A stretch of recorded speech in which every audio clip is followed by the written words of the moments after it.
Hello बच्चों, कैसे हो। आज की इस वीडियो में हम फर्स्ट फ्लाइट के lesson 3 two stories about flying के भाग 1 को पढ़ने जा रहे हैं।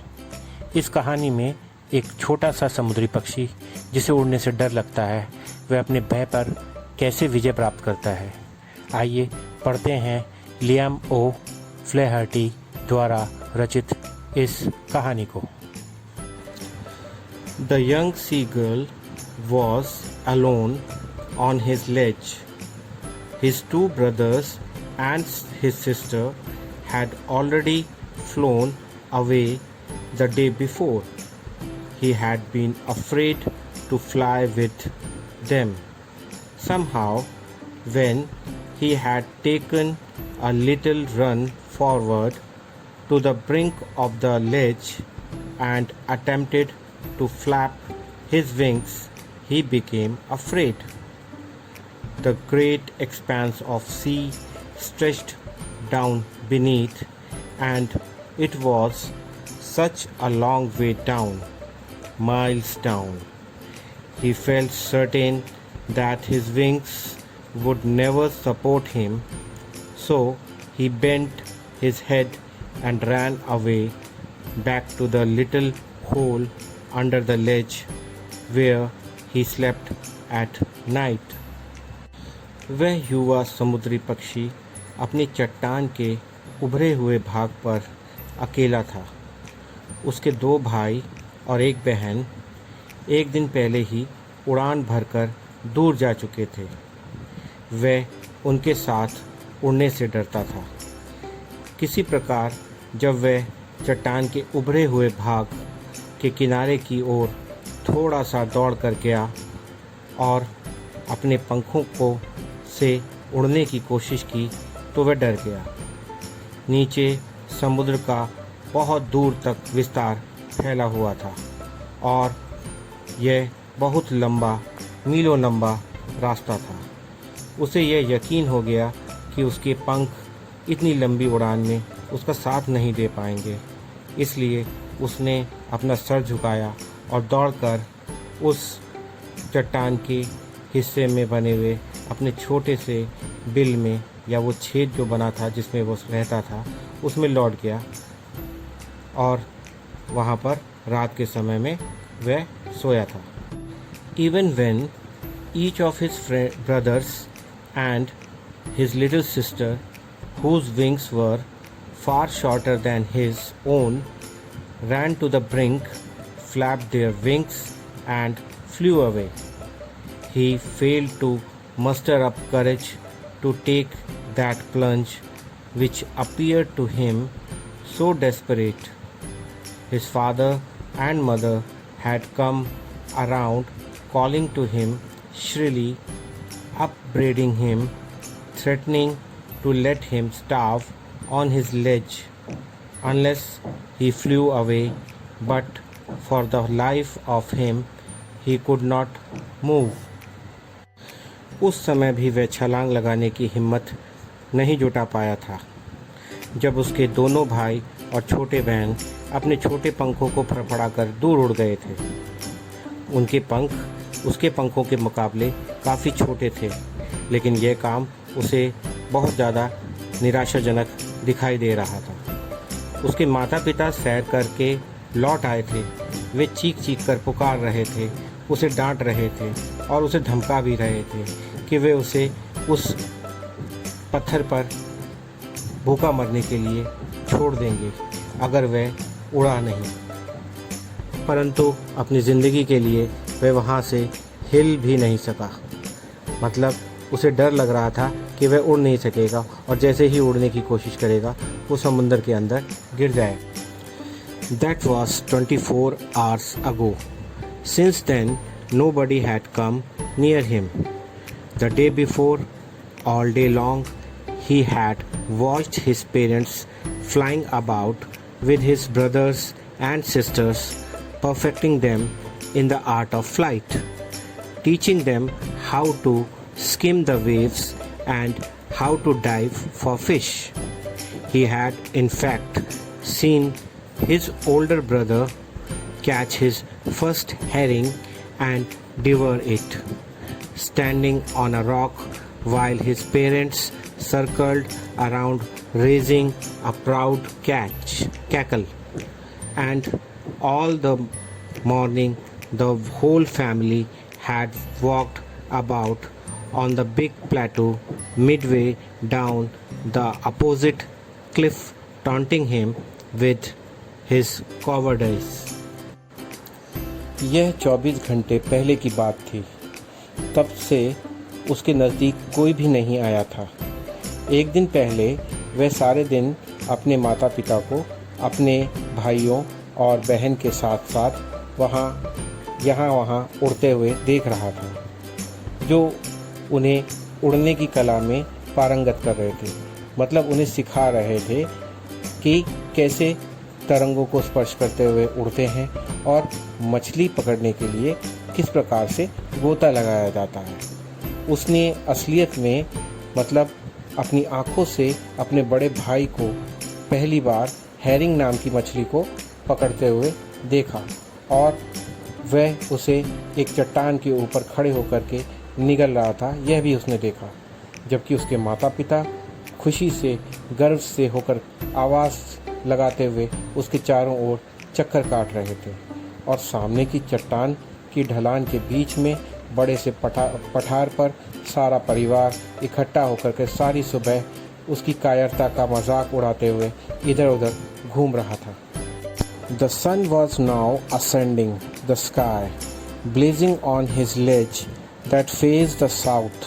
He felt the heat because he had not eaten since the previous nightfall.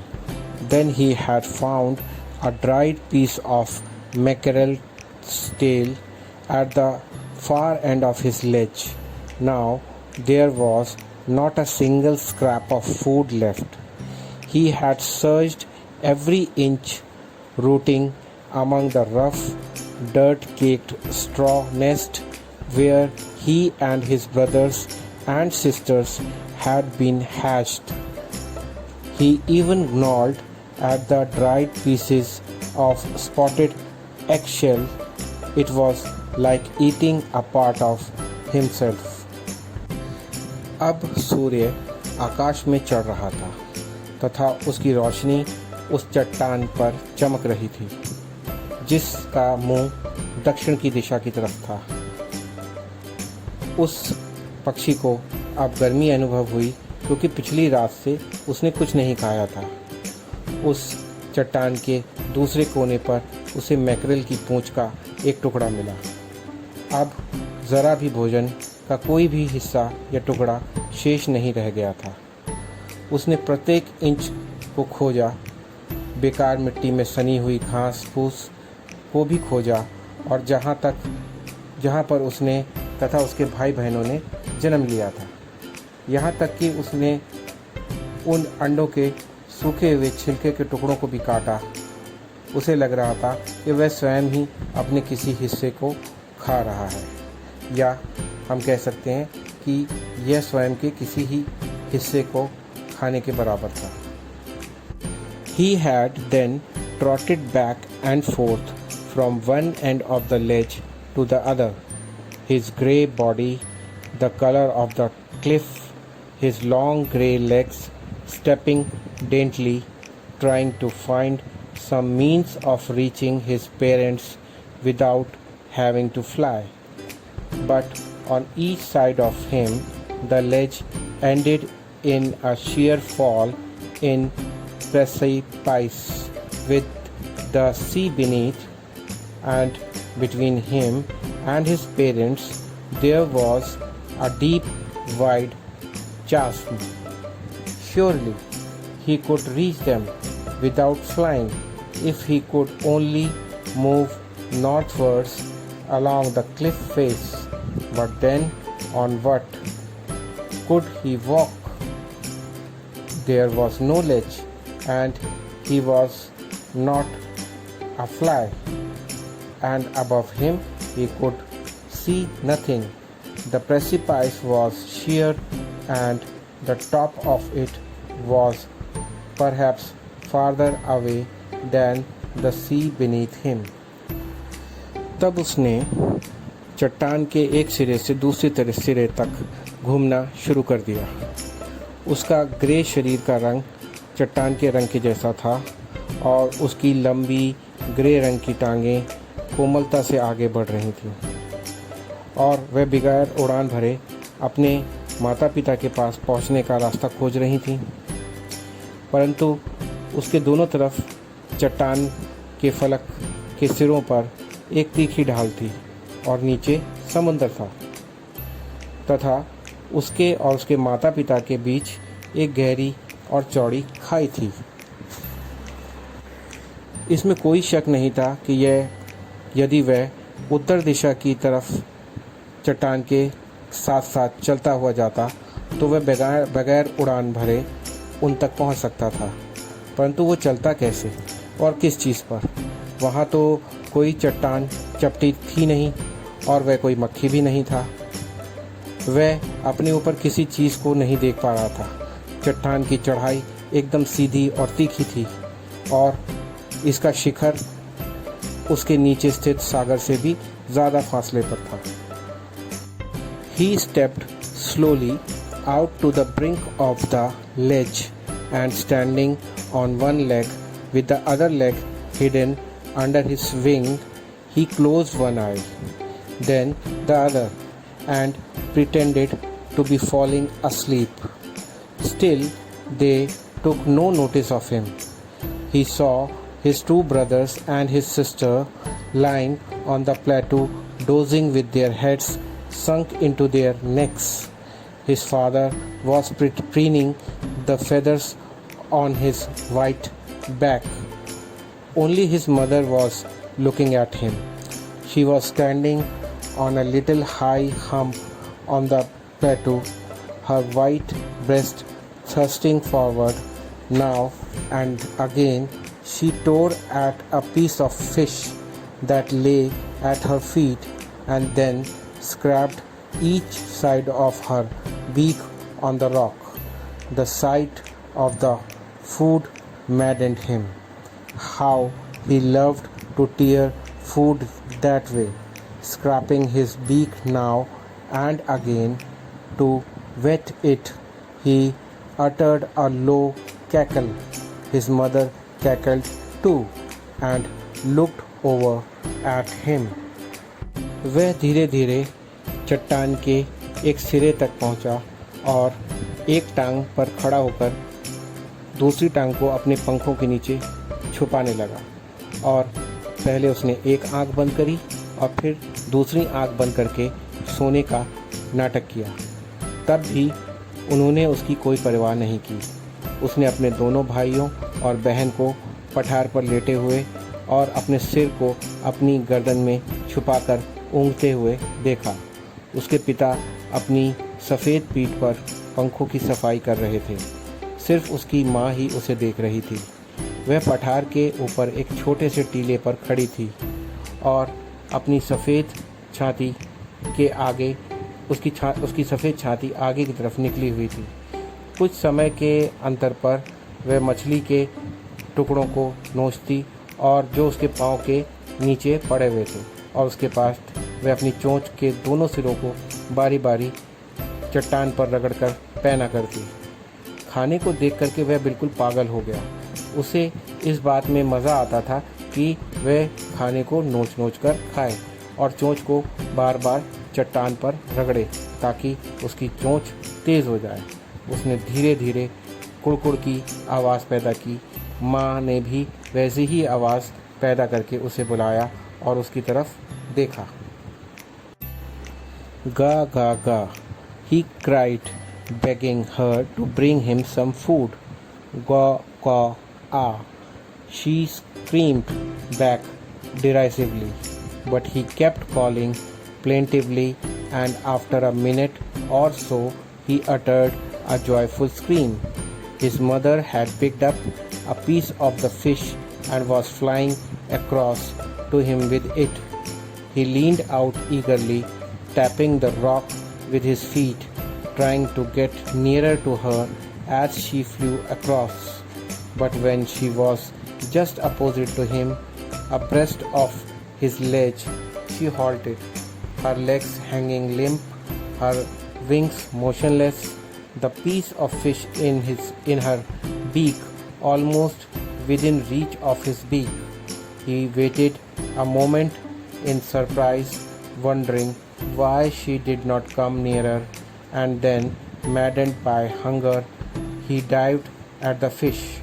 With a loud scream, he fell outwards and downwards into space. Her mother had swooped upwards. As he passed beneath her, he heard the swish of her wings. गा गा गा, वह चीखता हुआ उसे अपने लिए खाना लाने की प्रार्थना करने लगा। इस पर उसकी माँ गा कोल आ करके एक निंदा करने के अंदाज में भी चिल्लाई, परंतु वह दुख से चीखता रहा और 1 मिनट के बाद वह खुशी से चिल्ला उठा, क्योंकि उसकी माँ मछली का एक टुकड़ा उठाकर उसकी तरफ ले करके उड़ चली थी। जैसे ही उसने उड़ान भरी, वह जिज्ञासावश उस पत्थर पर अपने पैर पटकता हुआ उसके निकट आने की प्रतीक्षा करने के लिए और आगे झुक गया, मगर जब वह उस चट्टान के काफ़ी करीब ठीक उसके सामने थी, वह ठहर गई। उसकी बेजान टांगें हवा में लटक गईं और उसके पंख गतिहीन हो गए। उसकी चोंच में मछली का टुकड़ा करीब करीब उसके बच्चे की चोंच की पहुंच के दायरे में था। उसने आश्चर्य से एक क्षण प्रतीक्षा की और उसे आश्चर्य हो रहा था कि वह इतने समीप क्यों नहीं पहुंच रही, और फिर वह भूख से पागल होकर मछली की तरफ झपट पड़ा। एक तेज़ चीख के साथ वह आगे गिरा और नीचे खाली स्थान पर नीचे की तरफ गिरने लगा। उसकी माँ उड़कर उसके ऊपर से चली गई और जब वह उसके नीचे से गुजर रहा था तो उसने माँ के पंखों की फड़फड़ाहट को भी सुना। Then a monstrous terror seized him and his heart stood still. He could hear nothing, but it only lasted a minute. The next moment he felt his wings spread outwards. The wind rushed against his breast feathers, then under his stomach and against his wings. He could feel the tips of his wings cutting through the air. He was not falling headlong now. He was soaring gradually downwards and outwards. He was no longer afraid. He just felt a bit dizzy. Then he flapped his wings once and he soared upward. He uttered a joyous scream and flapped them again. He soared higher. He raised his breast and banked against the wind. Ga, ga, ga, ga, ga, ga, ga, ga, ah. His mother swooped past him, her wings making a loud noise. He answered her with another scream. Then his father flew over him, screaming. He saw his 2 brothers and his sister flying around him, curveting and banking and soaring and diving. उस समय बहुत बड़े भय से वह जकड़ सा गया और उसका दिल बैठ गया। वह कुछ भी सुनने में समर्थ नहीं था, परंतु यह सब केवल 1 मिनट के लिए ही रहा। अगले ही पल उसने अपने पंखों को बाहर की तरफ फैलते हुए महसूस किया। हवा उसके सीने के पंखों से और फिर उसके पेट के नीचे से होते हुए दोबारा उसके पंखों से टकराकर जा रही थी। वह अपने पंखों के सिरों से हवा को काटता हुआ महसूस कर रहा था। अब वह बिल्कुल सीधा नहीं गिर रहा था। वह धीरे धीरे लगातार नीचे की तरफ और बाहर की तरफ उड़ान भर रहा था। अब वह डर नहीं रहा था। वह थोड़ा सा चकराता हुआ महसूस कर रहा था। फिर उसने अपने पंखों को फड़फड़ाया और ऊपर की तरफ उड़ान भरी। वह खुशी से चीख उठा और उसने अपने पंखों को दोबारा फड़फड़ाया। वह और ऊंचा उड़ने लगा था। उसने अपनी छाती ऊंची की और हवा के विरुद्ध डट गया। गा गा गा कोल आ करते हुए अब उसकी माँ उसकी तरफ उड़ती हुई तेज़ी से निकल गई। उसने एक दूसरी चीख मारकर अपनी माँ को जवाब दिया और फिर उसके पिता भी चीखते हुए उसके ऊपर से उड़ गए। उसने अपने दोनों भाइयों और बहन को उछल कूद करते देखा, पंखों को हिलाए बगैर उड़ान भरते हुए और डुबकी लगाते हुए उसने अपने चारों तरफ देखा। Then he completely forgot that he had not always been able to fly and commanded himself to dive and soar and curvet, shrieking shrilly. He was near the sea now, flying straight over it, facing straight out over the ocean. He saw a vast green sea beneath him, with little ridges moving over it, and he turned his beak sideways and cawed amusedly. और उसके बाद वह पूरी तरह से भूल गया कि वह हमेशा उड़ान भरने के लायक नहीं था। उसने अपने गोता लगाने, मंडराने और टेढ़ी उड़ान भरने की प्रशंसा चिल्ला करके करी।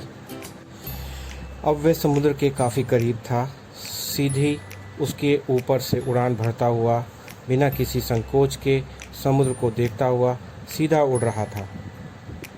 उसने अपने नीचे विशाल हरे समुद्र पर दृष्टि डाली, जिसमें छोटी छोटी तरंगें पैदा हो रही थीं, और अपनी चोंच इधर उधर घुमाता हुआ खुशी से चीखने लगा, और उसने प्रसन्नता में काएं काएं करना शुरू कर दिया।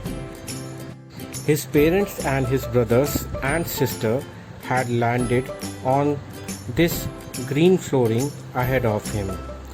They were beckoning to him, calling shrilly. He dropped his legs to stand on the green sea. His legs sank into it. He screamed with fright and attempted to rise again, flapping his wings. But he was tired and weak with hunger, and he could not rise. Exhausted by the strange exercise, his feet sank into the green sea, and then his belly touched it, and he sank no further. He was floating on it, and around him his family was screaming, praising him, and their beaks were offering him scraps of dogfish. He had made his first flight. उसके माता पिता और उसके भाई बहन समुद्र के इस हरे फर्श पर उससे पहले ही उतर आए थे। वे ज़ोर ज़ोर से आवाज़ें देते हुए उसे पुकार रहे थे। उसने हरे समुद्र पर खड़े होने के लिए अपनी टांगों को सीधा किया। उसकी टांगें पानी में धंस गईं। वह डर के चिल्लाने लगा और उसके पंख फड़फड़ाते हुए उसने वापस उठने की कोशिश करी, मगर वह थक चुका था और भूख के कारण काफ़ी कमज़ोर भी हो गया था, और यह अनोखी कसरत की वजह से उसे और ज़्यादा थकावट होने के कारण वह उठ नहीं पाया। उसके पैर हरे पानी में धंस गए और उसके पेट तक जब इस पानी ने छुआ तो वह और आगे नहीं डूबा। वह अब तैर रहा था। उसे पता चल गया कि वह अब तैरने लगा है। उसके चारों तरफ उसका परिवार खुशी से चिल्लाता हुआ उसकी प्रशंसा कर रहा था। उनकी चोंचों में छोटी छोटी डॉग फिश के टुकड़े थे जो वह उसे खाने के लिए दे रहे थे। उसने अपनी पहली उड़ान भर ली थी। आशा है आपको ये लेसन समझ आ गया है। तो इस वीडियो के कमेंट सेक्शन में जाकर आप कुछ असाइनमेंट, टेस्ट और दूसरी वीडियोस के लिंक भी पा सकते हैं। अगर आपको ये वीडियो पसंद आई हो तो वो इस चैनल को लाइक करें, सब्सक्राइब करें और कमेंट सेक्शन में जाके कमेंट्स दें।